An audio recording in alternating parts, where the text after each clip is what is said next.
যদি তুমি এই তিনটি বুলিশ ফেয়ার ভ্যালু গ্যাপকে একই মনে করো তাহলে লাভজনক হতে 3 বছর লেগে যাবে। পরের 30 সেকেন্ডে এদের মধ্যে পার্থক্য করা শিখিয়ে দিচ্ছি। প্রথম বুলিশ FVG-তে তৃতীয় ক্যান্ডেলটি দ্বিতীয় ক্যান্ডেলের উইকের মধ্যে বন্ধ হয়েছে, মানে মার্কেট এখান থেকে সরাসরি উপরে যাবে না। মার্কেট প্রথমে মিড পয়েন্ট পর্যন্ত পুল ব্যাক করবে এবং তারপর বুলিশ মুভ কন্টিনিউ করবে।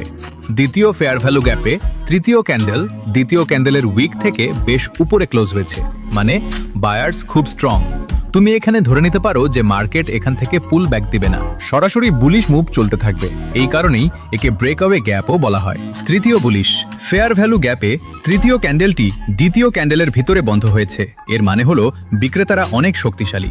সম্ভবত বাজার সেই FVG পূরণ করে রিভার্সাল হবে এবং বিয়ারিশ মুভ চলতে থাকবে, আর একেই IFVG বলা হয়।